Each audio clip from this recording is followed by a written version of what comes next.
So, good afternoon, good morning, good evening. It's also a time difference between us. And Ole, very welcome and thank you for having you here in the Zoom program. It's always nice to meet you. It's a long time ago we've seen each other. I'm here with Heidi Gundo. Maybe you can say also a little bit about yourself, Heidi, and then I'm very honored, Ole, to meet you again after all these years. Almost crying, but yeah. How are you, Ole? I'm doing really good. It's intense time. If people haven't noticed, I think 2020, they say it was the year of the great reset or whatever, at least what they tried. But I would also say it was the year of the great retreat, where people were forced into looking themselves in the mirror and saying, what have I done with my life? Is this really what it's all about? And suddenly we're given time out by these kind forces to lock us indoors. Very kind of them, so considerate. But suddenly they had the time also to look into things of what is actually happening. And so I find that these years have been last year and this year has been very challenging, very testing, fantastic, horrible, amazing, scary as hell. It's the whole package. So anyone who's bored, well, I don't know how you manage to be bored, because this is exciting times, I would say. And I also think that it's incredible times when it comes to evolve as spiritual beings, also on the street level as human beings. So anyone who's whining, I would say stop, get out victimhood and kick yourself in the butt and say, okay, why am I here and what can I do for us? What can I do for the world? That is the time here. So amazing times, I would say. And thank you so much for inviting me. It's really nice to see you again, Hans. And first time, Heidi. My great Yes. pleasure to meet you. Yes. Well, thank you much. Thank you very much for being here. And well, like I said, I live in the Netherlands and have a small organization with women, and we try to also find our way in this crisis. What is it? Crisis, transformation? Maybe it's even a gift. I'm not sure yet. It's a little bit of both, I think. And well, what I'm trying to do is at least give some attention to the subjects that are on topic now. And like you said, get out of victimhood and try to make the best of it, to stay in your own inner flame and strength, and yes, to be a part of the solution, not a part of the problem. And yes. Heidi, could I be rude and point out some things? It's not my intention to be rude, but I think that the words we're using are very important. And what you keep repeating is trying to, when that is not what you're doing, because you are actually doing a difference. And I think you should be proud of what you're doing. Also, a small organization, the key is in the small, the big organizations they get infiltrated right away and overtaken. So the real power is exactly in things that you are creating. So I would say take it to your heart and stand and be proud of what you're doing, because I honor you for that. And so get rid of the words try to, because that is not what you're doing. You are actually doing it. Yes. Yes, you're absolutely right. And also, what is amazing in these times are the amount of incredible women. I mean, my God, because when you look at what we are facing in the world, it's distorted male energy. I'm not saying men. I mean, if you look at Thatcher or Hillary. I mean, Madeleine Albright, these type of individuals, not a lot of feminine energy there, but they must be born in a feminine body. I don't know what they are. But anyway, so it's distorted male energy that has got us into this place. And now we need, in many ways, the feminine energy to come in and help us heal this whole thing, because the feminine energy is so embracing and so considerate. And so this is where you come in I'm bodifying it as well. I don't even know if that is a word, but I mean, bring it, the feminine energy into this in body, mind, and spirit to change the mindset, because people like this one in this type of body has messed it up. And we need to turn it around now. This is the time, you know, to let the feminine values come back so that there would be a balance, and then we can make a fantastic future for all of us. Yes, absolutely. And I think that the balance between male and female energies, it's a little bit out of balance, because you see that there's nothing wrong with healthy male energy. That is absolutely necessary and important at these times. But we see now, especially in the Netherlands, it probably happens all over the world now, that the female energy is now, they're standing up like, don't you dare touching my children, don't you dare. This is like such a strong, powerful energy that comes up now. It's not only female, it is like a wolf waking up, and don't you ever step towards my children. And that is so strong. I think you can win any war with that. Of course, with the support of the male energy next side. Yeah. Because I think for most of us, we have both sides inside, and it's a matter of finding the balance inside and then express that in different situations, like standing up like a wolf mother there, very male in one way, because it's like you step one step closer, I would bite your head off. That is normally what is called male energy, but coming from a woman, whoa, whoa, whoa. And I tell you, do you know the thing, crisis actor, when in many of these false flag operations where they had these incredibly awful actors that can lie down and scream and say, I'm dying here with a bit of ketchup over them. Crisis actors, one of the reasons why crisis actors was invented and brought in on the stage of false flag terror was because of mothers. It was because of women, mothers of victims, real victims in these staged attacks. And the people that were carrying them out were traveling internationally, doing the same over and over again with real victims. But what happened was that more and more mothers of dead children, it doesn't matter if these dead children was like 54 and the mother was 92, you mess with a woman's child, oh my God, you will have them breathing down your neck and they will not back down. Never stop. And so it came, it was somewhere, I believe, after 9/11, around before the Boston bombing. That's when the crisis actors really stepped into action, because they found out that really we need to get rid of these women. We can't kill them all of them. You know, they tried with accidents and suicides. And after 9/11, there was a whole bunch of beautiful women that just said bye-bye from this earth because they were getting too close. So in came this whole concept of how to control all parameters, you know, and that's where they had, where they created this like a moving theater of terror, like a rock theater group that had been traveling around between NATO countries, carrying out the exact same show over and over again. Allah Akbar, drop the passport, ISIS flag, boom, all of these things. But it's just like watching Pink Floyd appear in Toronto, Melbourne, London, Rotterdam, Stockholm. It's the same theme. It's the same people. And these are the people that I have started, or not started, but I've identified more and more of them over the years.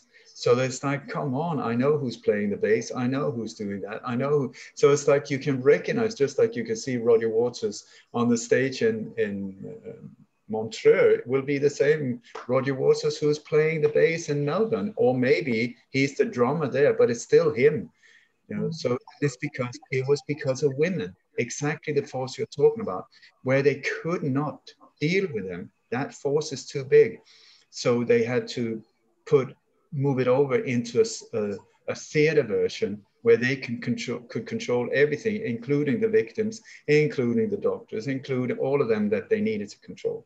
So I really applaud that type of female power. At the same time, what the hell? How many years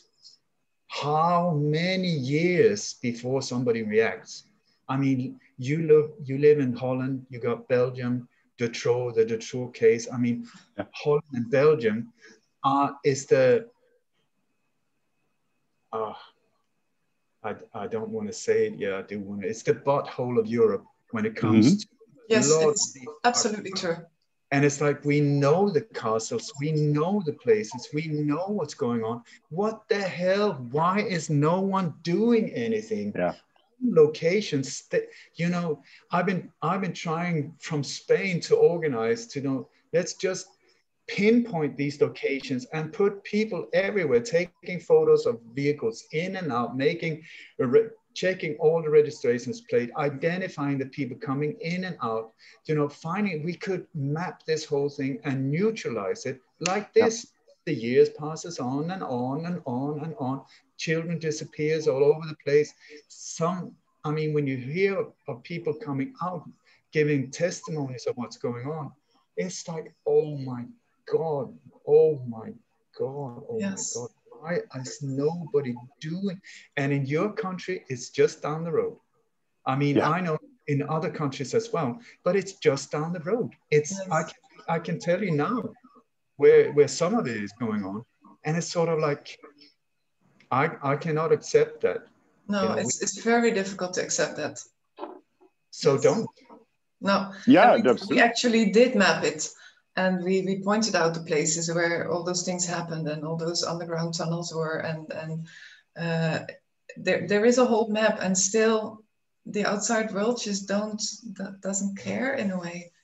It's and like they see what is happening, but for some reason their brain doesn't register the content of the importance of everything. It's a big mass hypnosis. Where we can't wait for them to wake up. It's up to us. It's up to us. We had to take the responsibility. Yes. I'm like a one-man band. I've been down this road for 40 years where people have, you know, nobody had cared at all. But it's just like, I just cannot not do it. You know, it's like, and especially when it comes to children. I mean, come on. Yeah. It's so awful. It is so unacceptable what's going on. Yeah, you can. I'm living as a Dutchman, living in Belgium in Ghent, but you feel the Belgium very nice people, but there's a sort of mental slavery or something. It is very difficult to energize them, to have the noses to the right side. And I'm working here also for Virus Madness, so I'm the co-chairman of it. But it's difficult to in Holland, is a difference between Holland and Belgium about that. But here in Belgium, it's very, very difficult. Sometimes, I've also a friend who's also from Holland, and we are the two who are taking all the Belgium with us. We have to organize some things, and it's very difficult. It's also a difference between I think the souls and all soul vibration. But, difficult, not impossible. Yeah, and that's true. It's there's no excuse for any of us, you know, for these things to continue. I mean, it ain't over till it's over, but while we're sitting there thinking and playing with our belly button and thinking somebody ought to be doing something, they are suffering. And, you know, and anyway, so we just had to stop it. It has to stop. Yeah. So Ole, knowing you have seen and studied so much of this evil and criminal behavior in the last, I used to say 30, 40 years, is it something you struggle with and, for example, bring to bed at night, every night when you go to sleep, or is it something you get used to? Or I almost dare not to say get used to, but is it something that, do you fight with that feeling every day? No, not at all. Not at all. What I've come to over the years is an understanding that this is a battle on different levels. On a street level, in this 3D version, it is life and death, pain, torture, horror. On that level, it's one game. Then you have a spiritual level where there's a whole different thing going on, and where it's the battle between good and evil. That is, as far as I can see, that is what it's black, white, plus, minus, whatever it is. And that is needed in this so-called universe, matrix, whatever it is we're living in, round, flat, I don't know. But it's needed. You need left to be able to understand what right is. You need up to understand what down. You need evil to understand good. And then we live in this free will so that we can choose. Would you like to be a mass murderer? Would you like to be a saint? The choice is yours. You will have the consequences. There are law of karma. You know, you do that, okay, we'll smack you back, you know, because like it is a game to evolve for good, I would say. That's the general idea. But we have the option. I mean, you can go out and shoot 15 people in the street if you want, or chop them with a whatever, you know, it's up to you. But it has consequences and so on. So on a street level, I am fierce. I will not back down, you know, because I judge the sin, not the sinner. And many of the people behind them are born psychopaths. You can't blame them. They're wired differently. They don't have empathy. You can't say you should feel empathy, you horrible monster. They don't have it. And nature has born them like that. That's it. Then you got sociopaths that have been destroyed by family, society, whatever, into the same behavior. These you can save. The other ones are put in this matrix for a reason, and maybe that reason is for us to evolve, because we're very slow, we're very lazy, we're very zombie-like in our way, and we just go for our own greed and pleasure and desires, and we don't care about food, you know, like it doesn't matter, who cares, torture children, I mean, really, what's for dinner tonight, you know, we're so much into our own world. So apparently we need these psychopaths to light a fire under our butt to say this. What are you saying they're doing? What are they? Because if we had reacted a lot earlier, they would never have gotten into these positions where they're carrying out this madness. We would have just said, absolutely no way. You want to do that? This is what you get from me.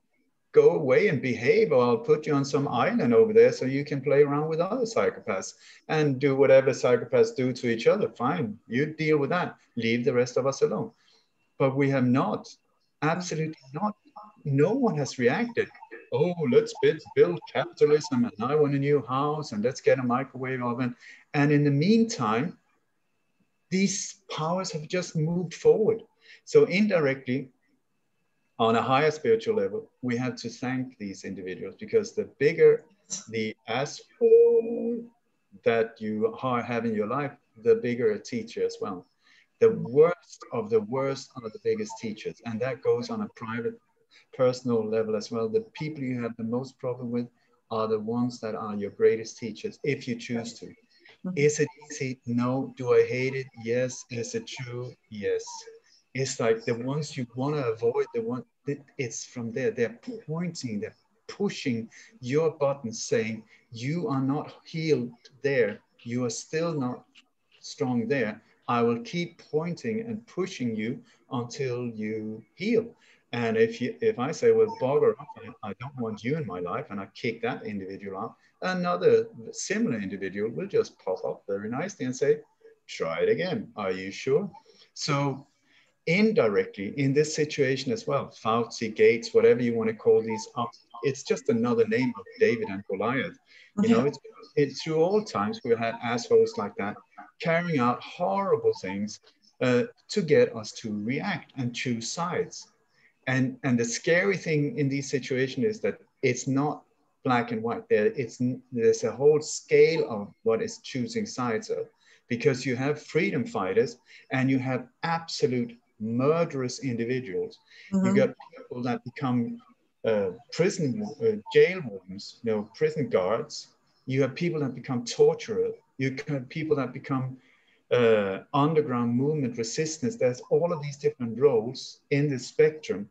And I would say in these type of situations where it's so extreme, it's like we have to show our real self. And I've seen that in war zones, like in Iran. I was in Iran during the war of Iran-Iraq, where I saw this, you know, very close up. What type of personality is on that side, what type of personality is too weak to be on it, and chooses that. You know, there suddenly it becomes very clear. In a normal soft version, you don't see that because people don't have to, they can put on a mask, they can, you know, I'm so nice and kind, but I'm totally off myself, but, you know, but I won't show you. But in situations like that, suddenly it becomes boom, boom, boom, boom, boom. And this is where we are being forced. So to answer your question, I have a tendency to give very long answers.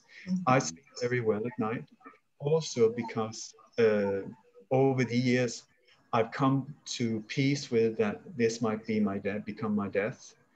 I know that I'm you know, pushing very powerful forces into the corner and exposing them. I know I'm not popular with them. Will it stop me? No. Has it scared me? Yes. Have I got a family where I'm terrified that something would happen to them? Yes. At the same time, it needs to be done. In my world, somebody needs to do it. And up until not long ago, there was not a lot of us around. So it's like, I've had a couple of 4 or 5 times where I thought that I was dying, you know, where I really had to, okay, this is it.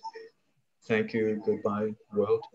And so it helped me come to the sort of look at my life and see, am I pleased? What am I pleased with? What am I not? And then once I was allowed to live a little bit longer, I sorted all of these things out so that it's just like packing the bags, you know. So I've got my suitcase ready, symbolically, you know. I cleaned my house, I've sorted everything. I got a pair of underpants and a halo ready for heaven. And if it happens, okay, the suitcase is there, I'm ready, and I've been prepared. When I go, I'm going to be super pleased with myself. I'm going to be happy and proud. Of course, I could have done some things better, no doubt about that. But I tried and I tried over and over again. And my intention, I know from the inside, was good. I more or less always meant well. And so that is the best I can do. And so after I came to that peace with myself, with my own death, then I sleep fine. Hiding, it's like people say, you got encrypted emails. Absolutely not. My address is on my website. I speak openly. I don't turn off my mobile. Oh, what if they hear you? I'm here to be heard. Okay. I'm here to be heard. I stand for every single word I'm saying. I can say it to you as well. I'm here now saying stuff. I mean, this is it. Yeah. You have a good guardian angel, I think. A lot of angels, I think. I mean, I get this question often, you know, why are you still alive? I think, well, thank you for asking. I don't really appreciate the question, but I can see the concern. Yeah. It's almost like they say, but if what you're saying is true, then you should be dead. Well, I don't know. I can only say that I'm still here.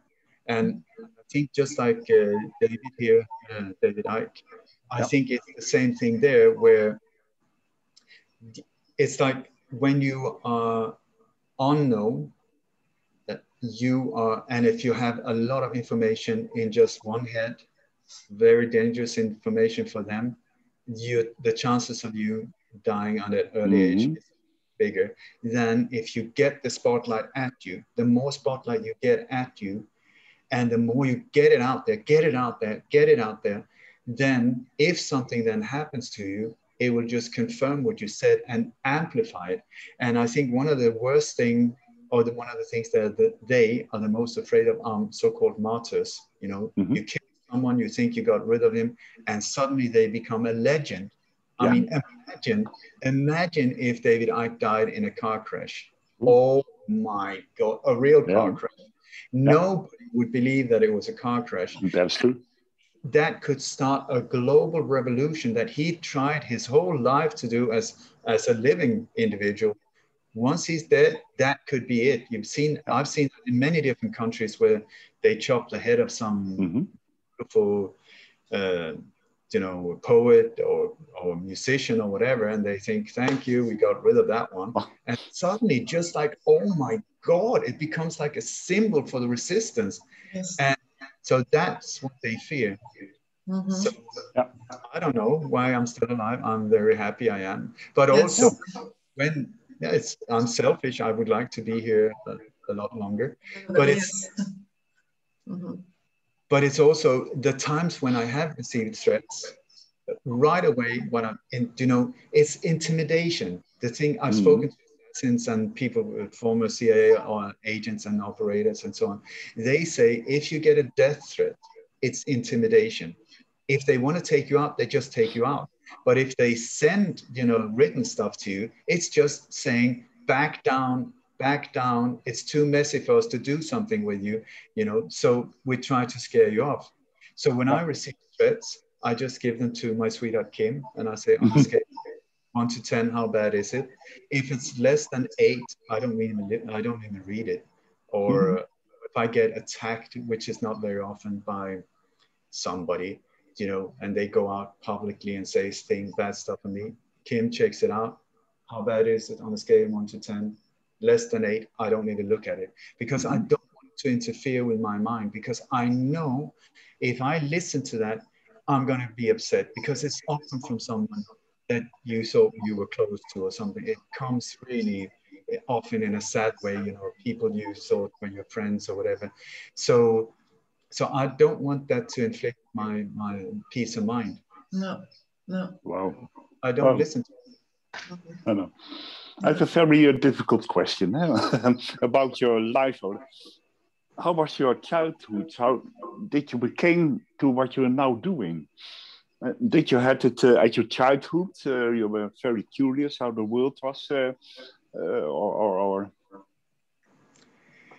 That is such a good question, Hans. And I tell you, up until a few years ago, I had one version of that question or answer, and now I have a totally different one. So I'll give you the old answer first. Okay. Into this world as a pure soul, I feel, somebody who landed here with good intention of trying to save the world. That was when I was 4 years old. When people asked me, what do you want to be? I said, I want to be a stuntman or save the world. That was the two options. I think I combined the two actually now, but at least I'm trying to. But so I grew up in a quite colorful family, a former military. My father was in the Danish resistance movement, very dominant individual. And we're like a colorful bunch, not easy to like when you create gunpowder, you need different ingredients. Each of them on their own, fine. Put them together, not so fine.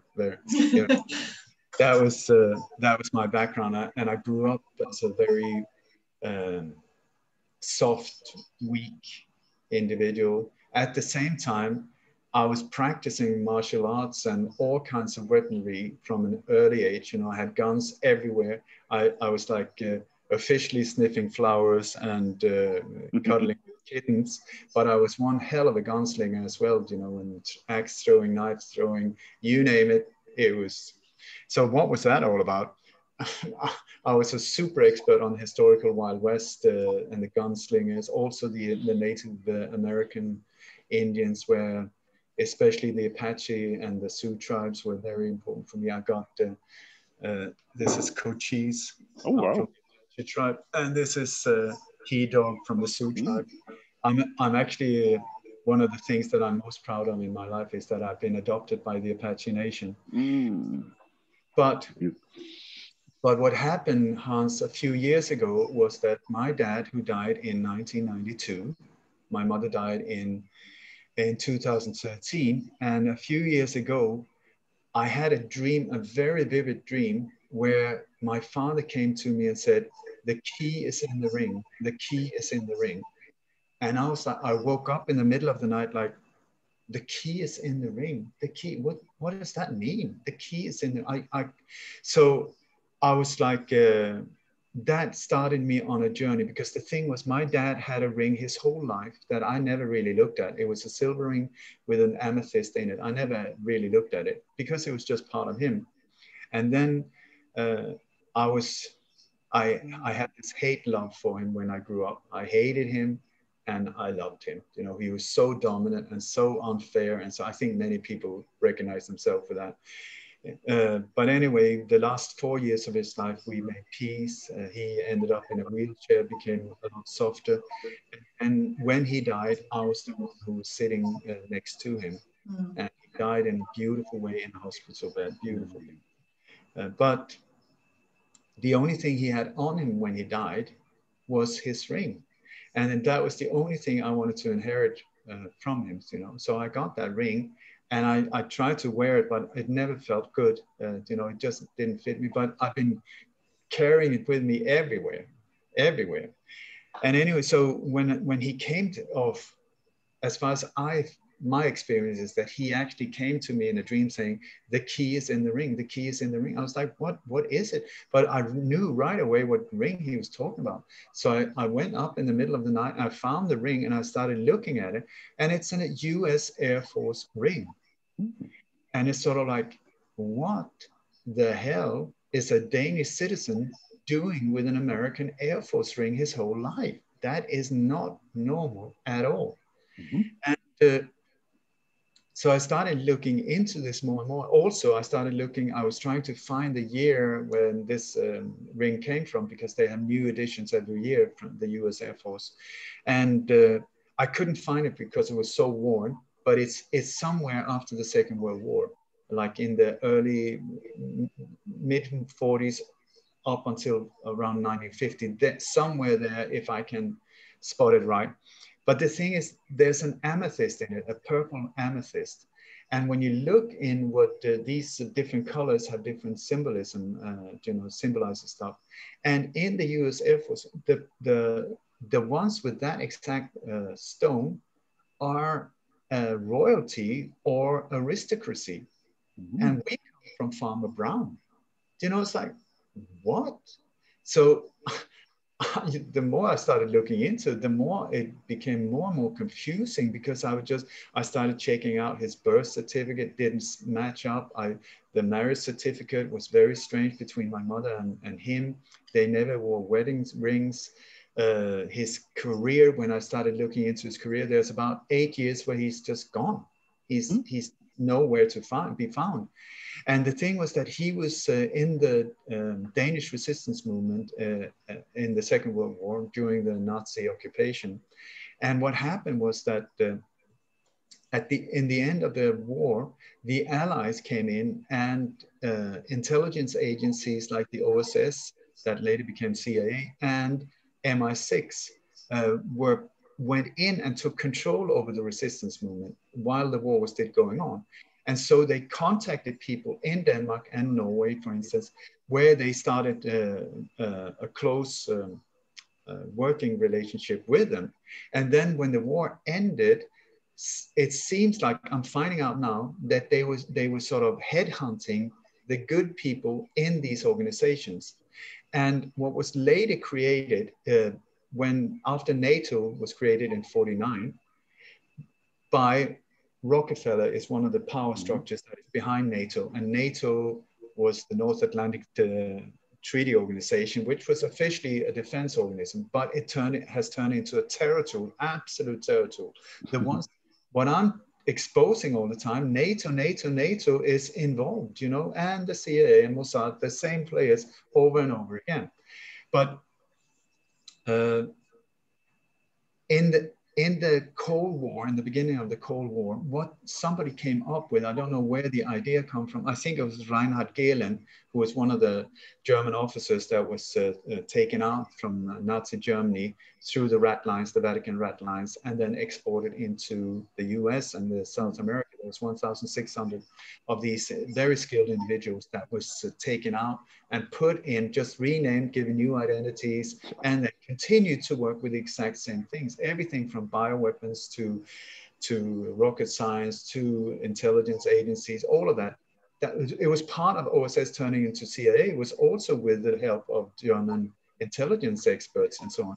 So one of the things that NATO did was that they created a top ultra secret ghost army that has gone under the name of Gladio.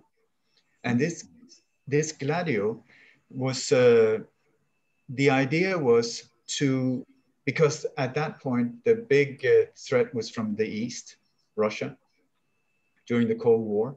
And so small countries like Holland, Belgium, Denmark, I mean, these was like a joke for Russia to take if they wanted. So NATO was created saying, well, let's hold hands, you know, if somebody comes and mess with us, you know, we'll join hands and we can fight the big bad boy in the East.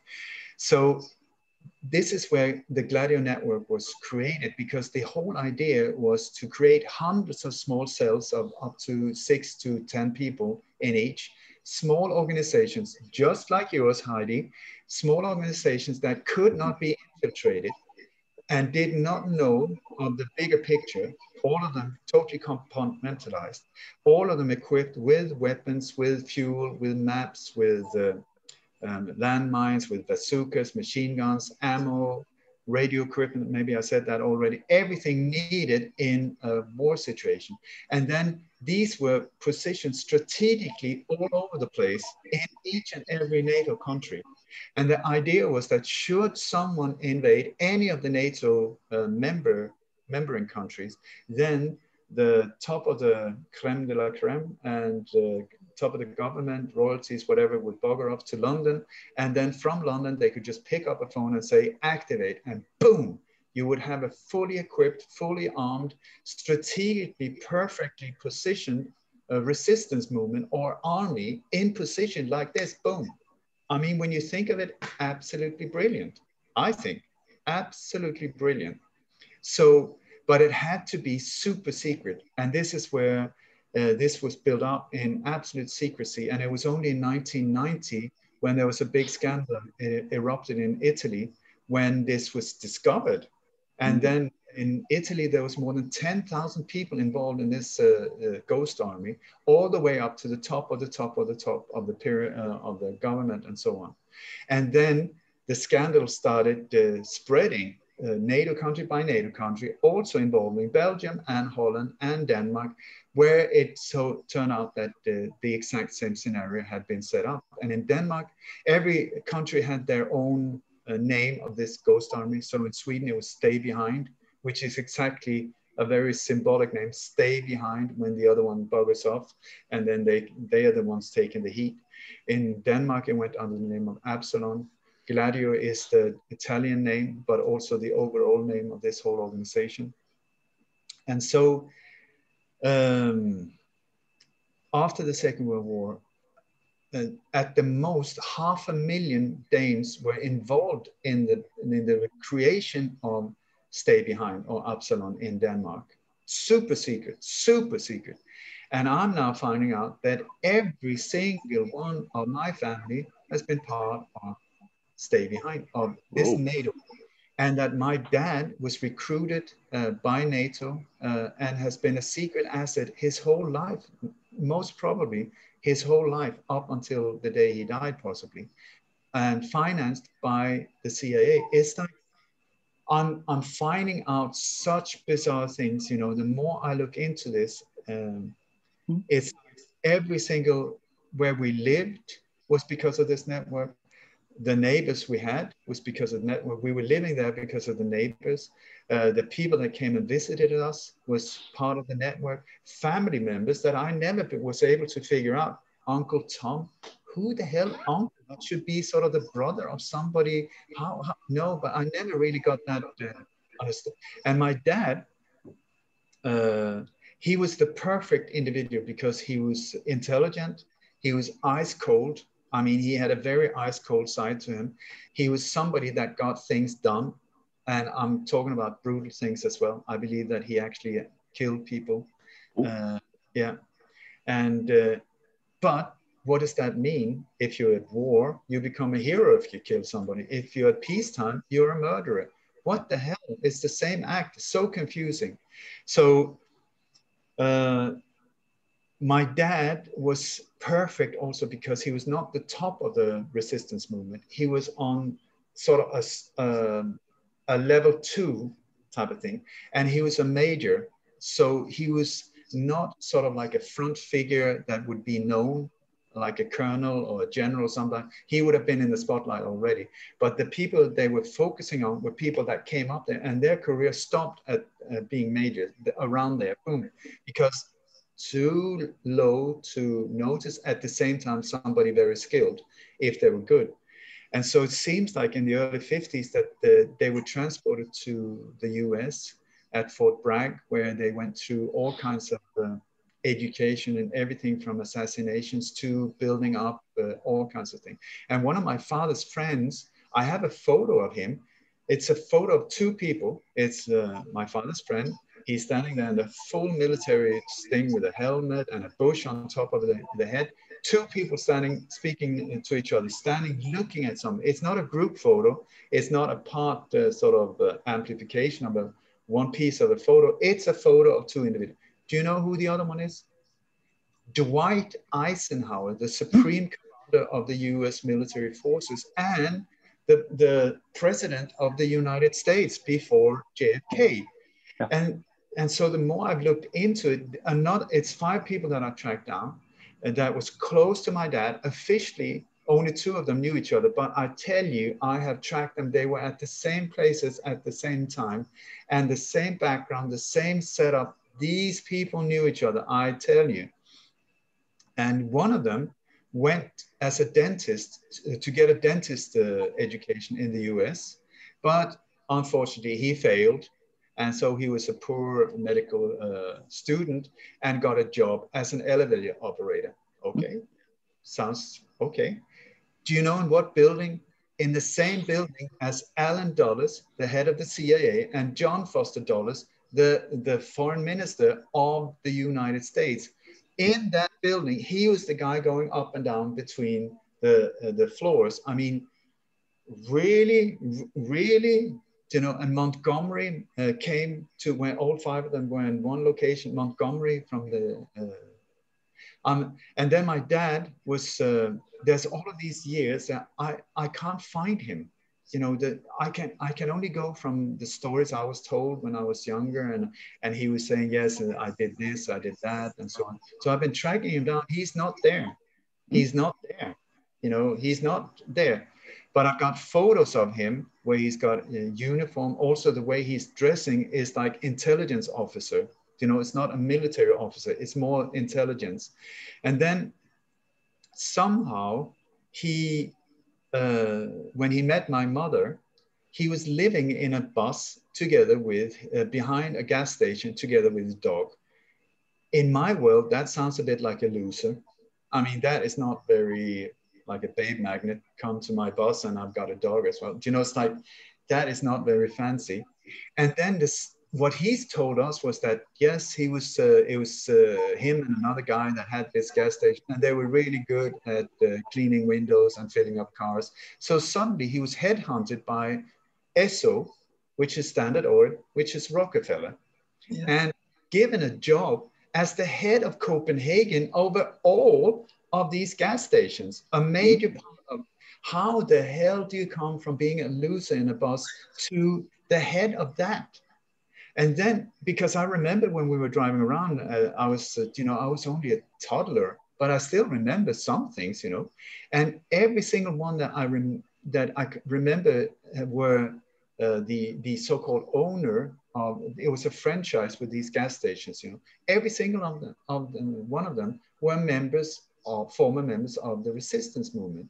So I'm telling you, the Esso gas stations, that is part of the Danish Gladio network, where the gas stations is so crucial, because if you control the petrol, the gas, the fuel, you also control the intersections where they're located many of the times. You know, you can, the whole network, and I bet you that there were gun depots underneath these gas stations as well. Exactly the way. So these gas stations was crucial in this whole thing. And my dad was part of this whole thing. And the more I look into it, Hans, it's like,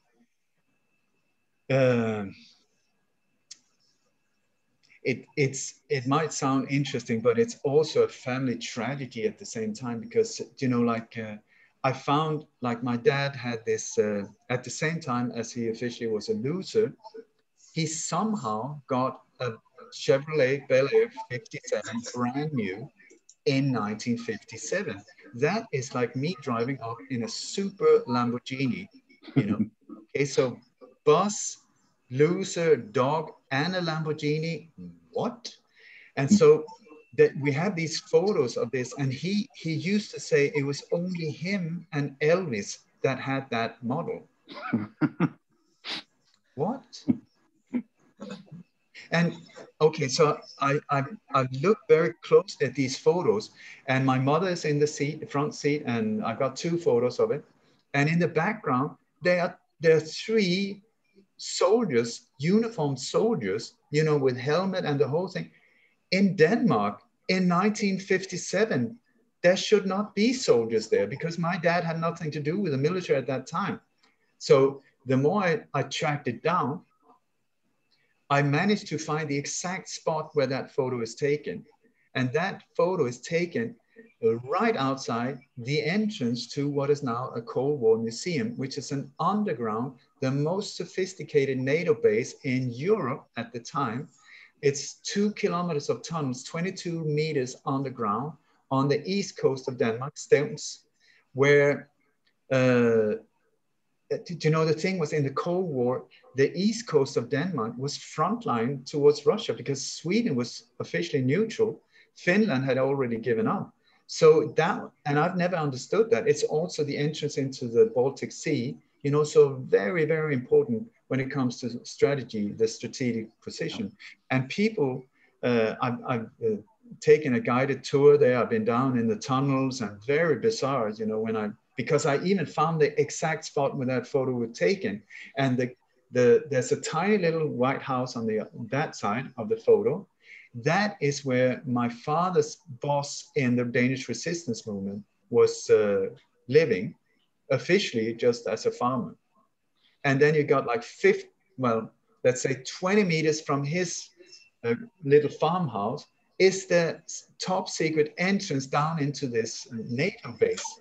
So I'm like, and officially they did not have any contact with each other after the Second World War. I mean, this is like 12, 15 years later, and there he is parked his car right in between these two. I mean, and it's way off. It's way, way off.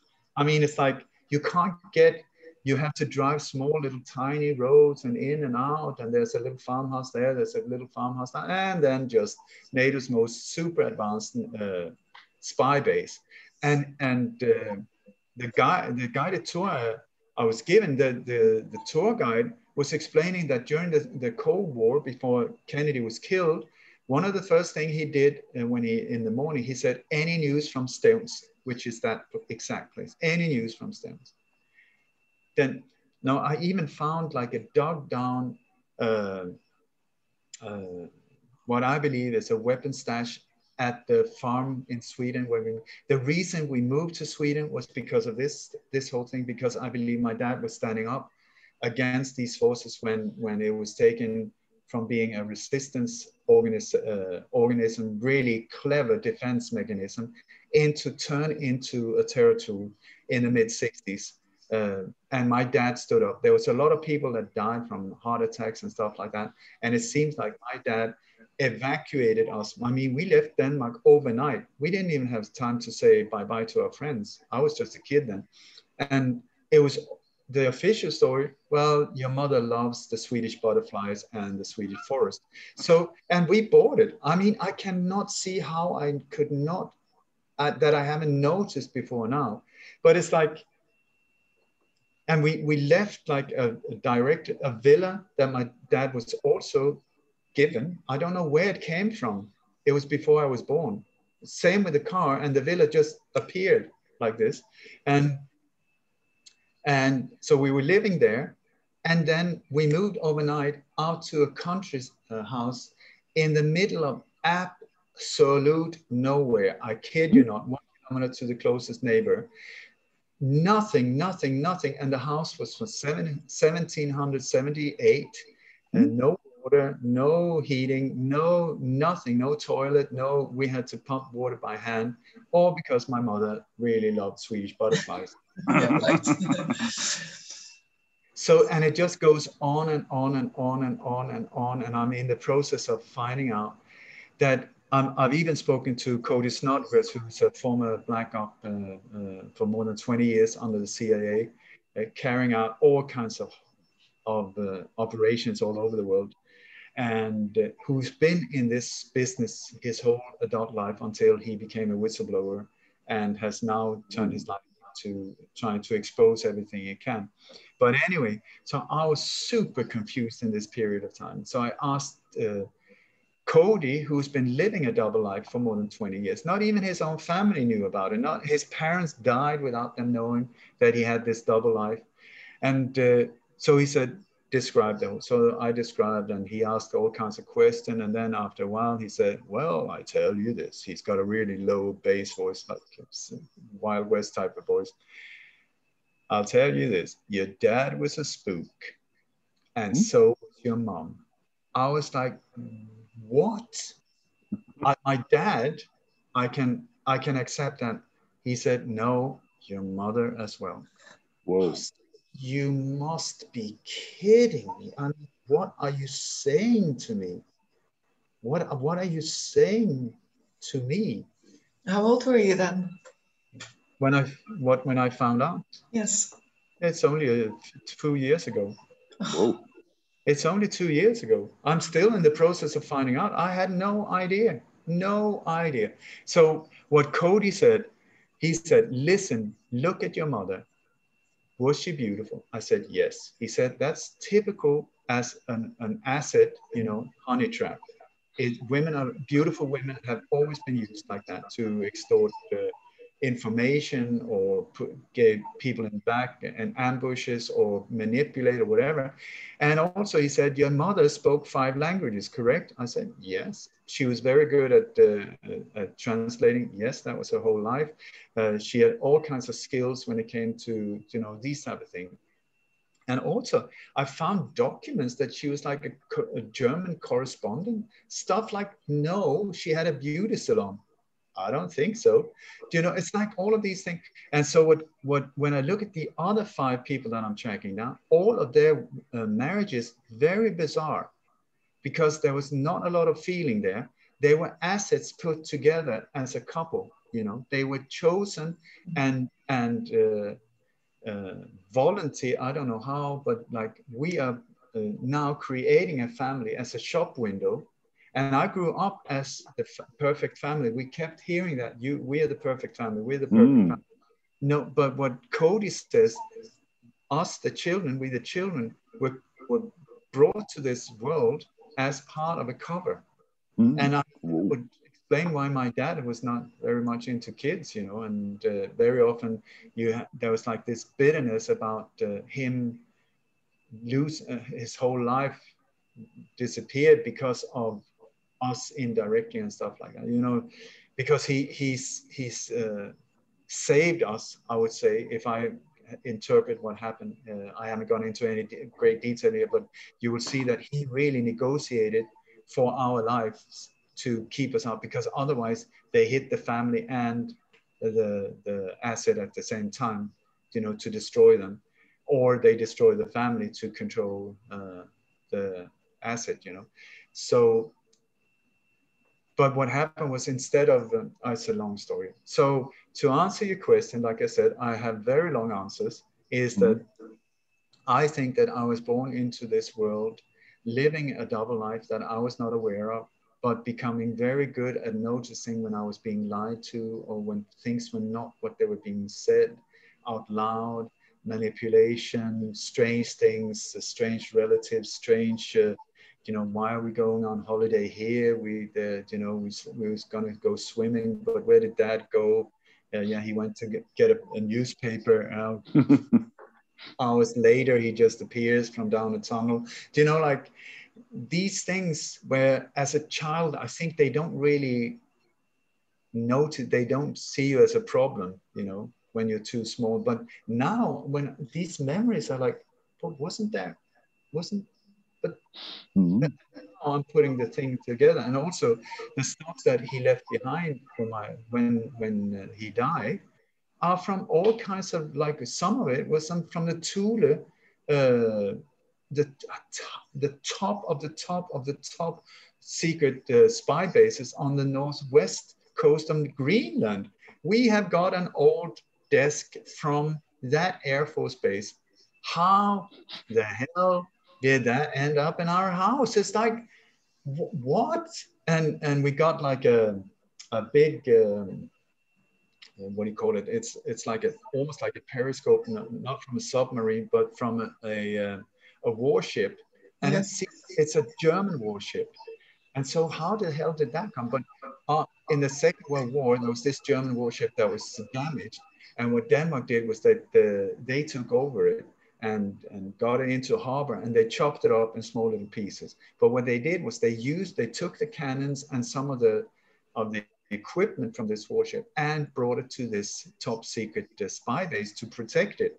So the cannons and these things that we have are from that ship. The cannons are at the Cold War Museum. These ones are in my sister's home in Sweden. My dad was always complaining about, I can't hear because of the cannons, you know, the cannons destroyed his hearing. But he was in the cavalry. And it's like, what cannons? And then, you know, the more I put it together, and I've been in where these cannons are, it's totally enclosed. If you fire something there, oh my God, I can imagine it's just been like absolutely incredible. Wow. So I think that I was brought to this world in a bizarre, strange situation that somehow has given me this skill of seeing things that other people don't see. Because I'm like, if you put me in the kitchen, I'm a disaster. I can even burn spaghetti. If you put me here in this specific area, I'm Rain Man. I don't know. I can't remember chord progressions. I'm a musician. I wish I could remember stuff, you know, easier. I can't remember lyrics. I can't remember anything. If you ask me anything in this area, I know what type of underpants JFK had when he was shot, you know. I know the tire tracks. You ask me, what is that? And I think somebody up there said, okay, let's fine tune this individual into this specific area. Unfortunately, he has to let go of a lot. You know, he can't be very useful in other areas. So let's keep the bugger in this compartment and then amp his brain to the maximum here and go for it. Mm. So I just feel that I'm here for a reason, and I'm just trying to do my best. Wow. And that was the answer. Wow, what a story. Yes, incredible. Wow. Yeah. Well, what I find interesting is what comes to my head is the theme of forgiveness.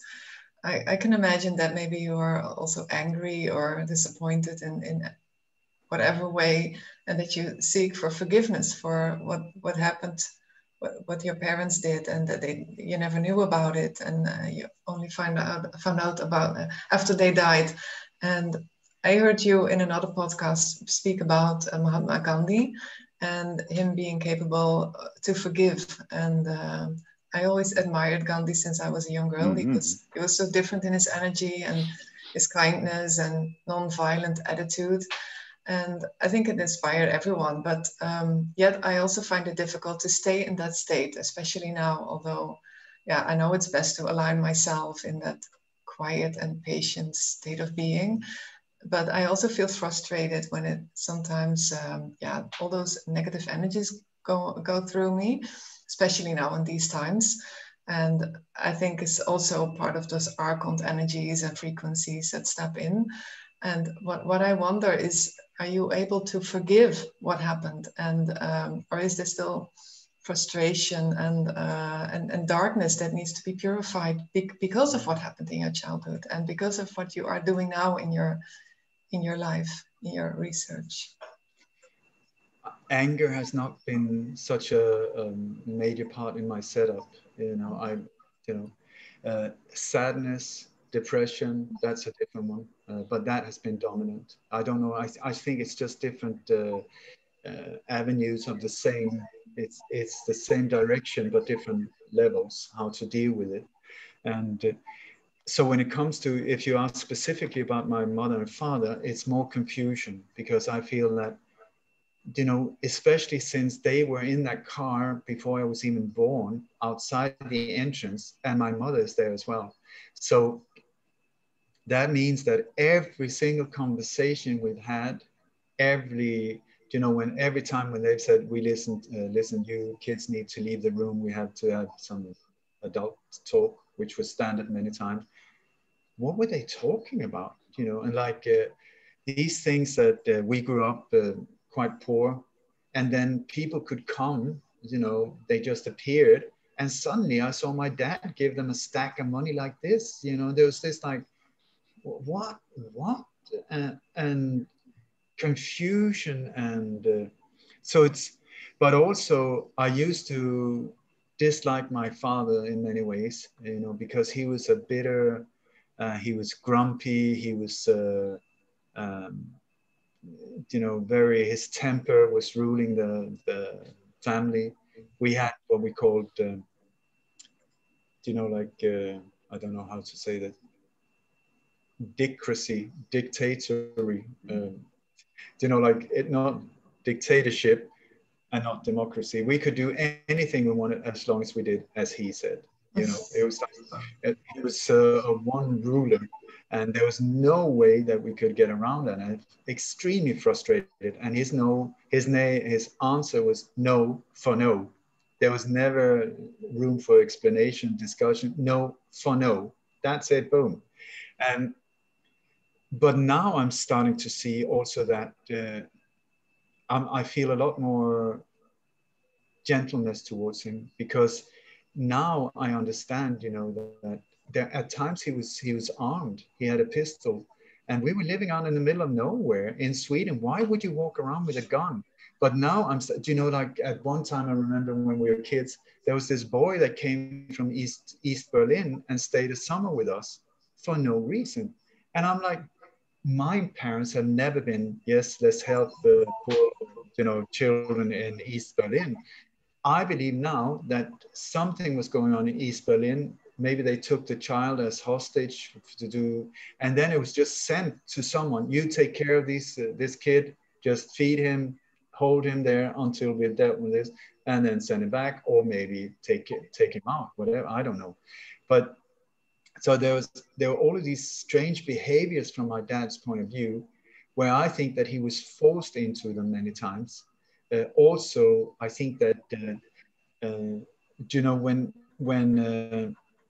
we moved that quickly to Sweden, I mean, like I said, it was overnight. It went very, very fast. And my dad and mom was interviewed by a local newspaper, and I got these newspaper cuttings. And in it, they say that they had been planning to escape from Denmark for 5 years. I mean, but then they changed it and said, no, escape from the big city.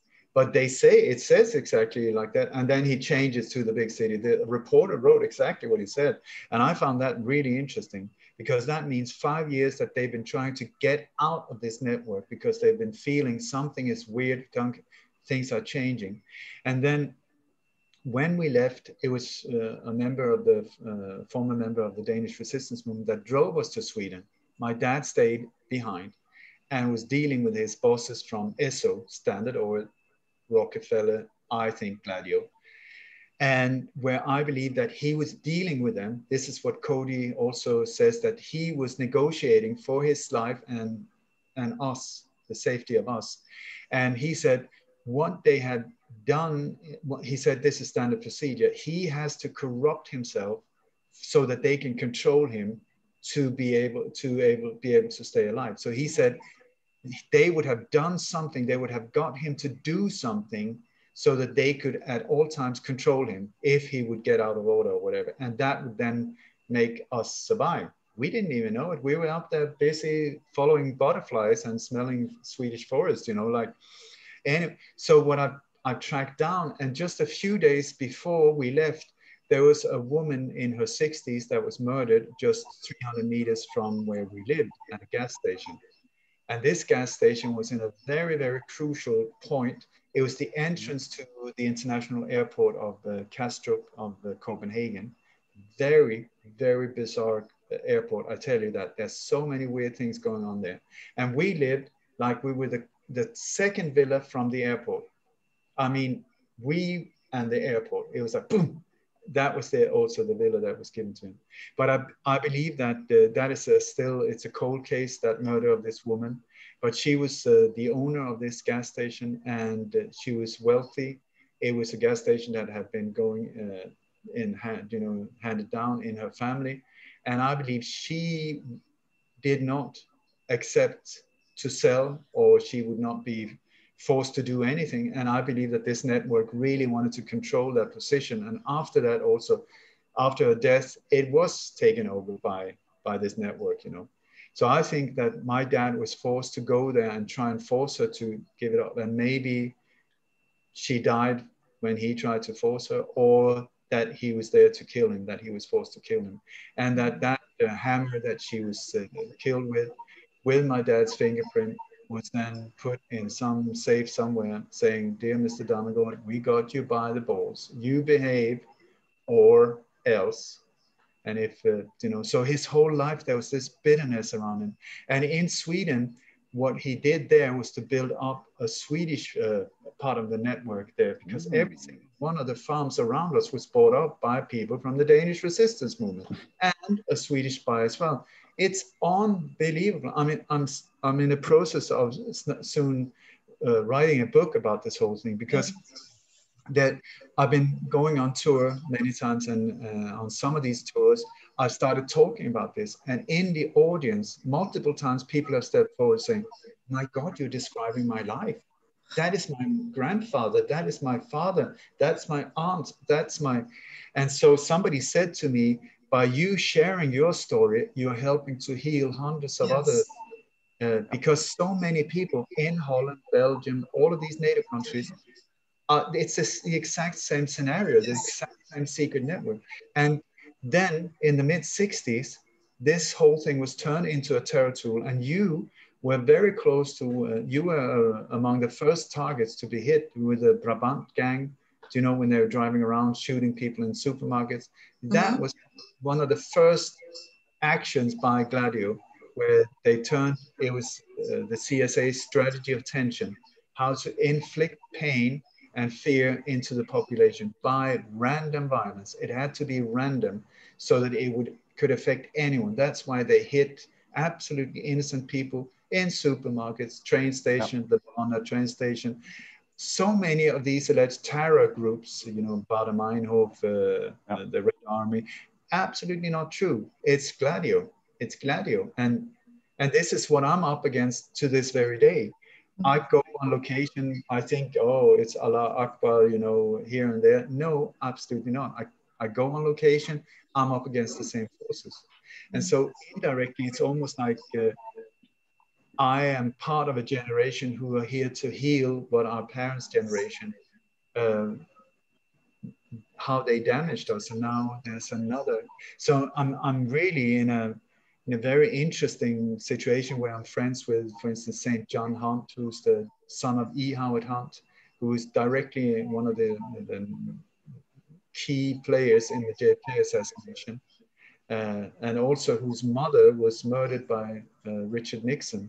And, you know, so yes, it's bizarre. It's bizarre, but we are sort of a group of people that are children of these people from the Cold War, where the world turned into on a very, very negative road. And we are now here to turn it around and get us back in balance. And to heal, yes. Heal. So going back to that subject of forgiveness and healing, is it a choice that you make, or rather a quality that one is born with? Or do you think that you are able to heal and forgive when you have a childhood like this? And you see, I didn't even answer the question, so thank you for letting me. I will remind you. It is.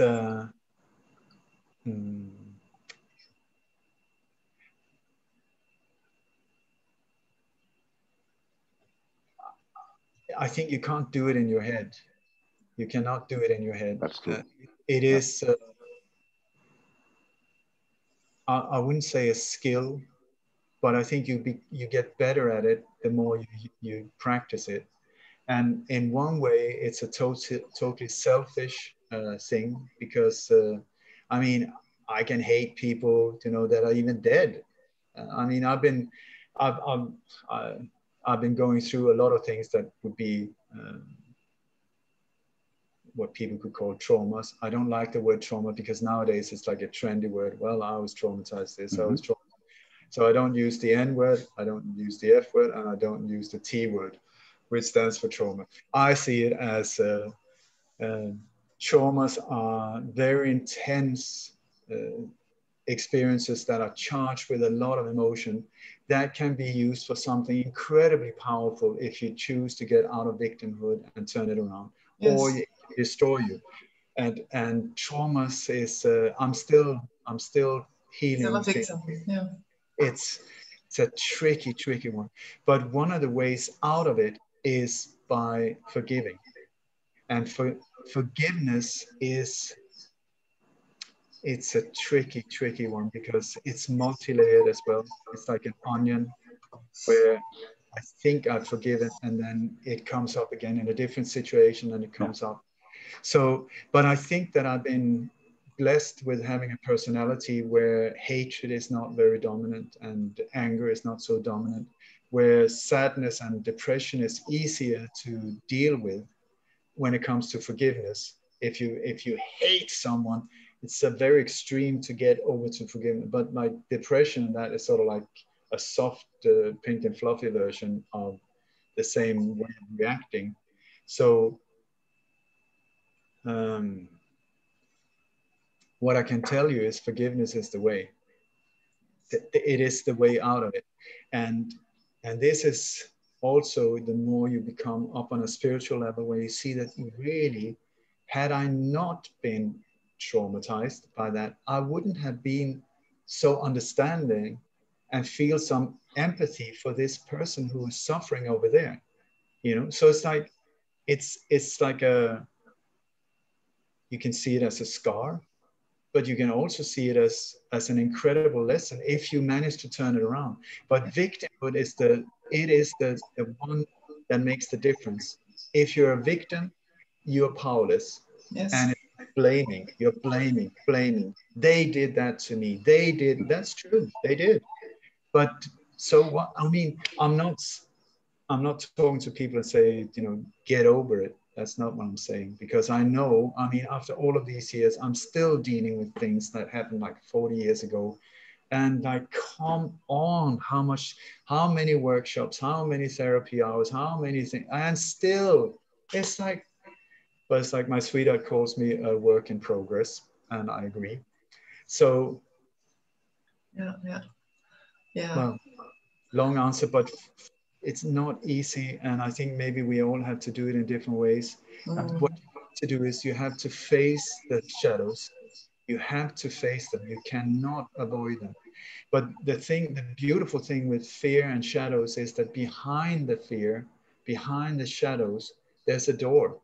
Yes. There is a door. And your fear will show you, it will, I mean, I used to be so terrified of speaking in front of people. I mean, shaking, crying. It's not that many years ago. I avoided funerals. I avoided birthdays. You know, just if they would ask me to stand up and say oh my God, I would rather die. Then I faced it, and look, now my whole life is, what the hell happened? Yeah. But that's very symbolic of these things, that if you meet it, then on the other side, there's a diamond. Yes, that is absolutely true. I have done much inner work in the last so many years, and like breath work and ayahuasca and all those sacred medicines and body work, and to try to step more into my inner flame and the line in my center to get out of victimhood and traumatized childhood and all that. And what I experience now is that you win some and you lose some, and at the end you have to also make a decision on what timeline you want to go on in your life, and that is also where you find your own truth. And I don't think there's such a thing as the truth. It is a decision that you also make. Okay, am I going there or there? Am I going to stay a victim for the rest of my life, or am I going to step out of it and mean something for the outside world.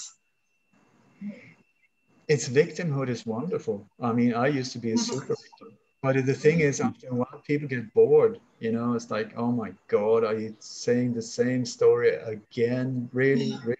You know, year in, year out. Okay, yes, I heard it over again. You know, so it's like, so you, in the beginning, you get the reward of people, oh, I feel so sorry for you. Or, you know, like, oh, and I'm so important because I had this special therapist. My trauma is so much worse than anyone else. She can't even handle it. She can't solve it. It's that special. Okay, super victim. That is one. And many people live their life like that. But I find it to be, it's like driving around with a flat tire. It's not really helping you. It's not really helping you. And then, so if you can manage to start seeing it from a different point of view, and it's just like turn it around through breath work, through ayahuasca, through Bufu, through whatever it takes. I mean, you name it, I've done it, you know? And so you asked about forgiveness before. Where does the forgiveness come from? It's thousands of different things joined together, you know?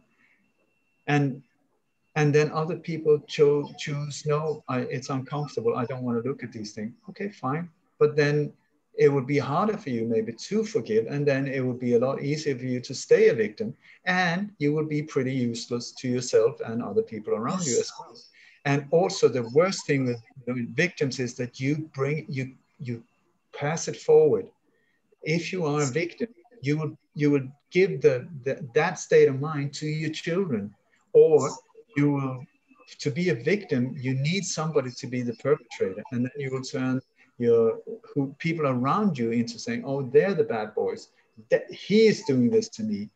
And then you break up with the guy and you go to the next one that will do the same thing to you. So who is doing what? Who's doing what? Yeah. And this whole thing about two to tango is so true. So you have to become aware of it, like, whoa, whoa, whoa, whoa, whoa. And then step out of it. The more I'm really trying to be aware of my mind, and, you know, it's so easy to switch into it in different situations or get triggered. And so look at the triggers. What triggers you? What is that activates, and what is it activating? And then take responsibility for that, because I'm sure it's when it gets triggered, it's not the first time in your life. Mm-hmm. Somebody, the guy that's standing next to you is not getting triggered. So what is it in you that get triggered? Mm-hmm. And that's what the Native Americans talk about, the Wetiko virus, you know, that is just trying, wherever you're weak, it'll creep in and mm-hmm. start taking over your mind.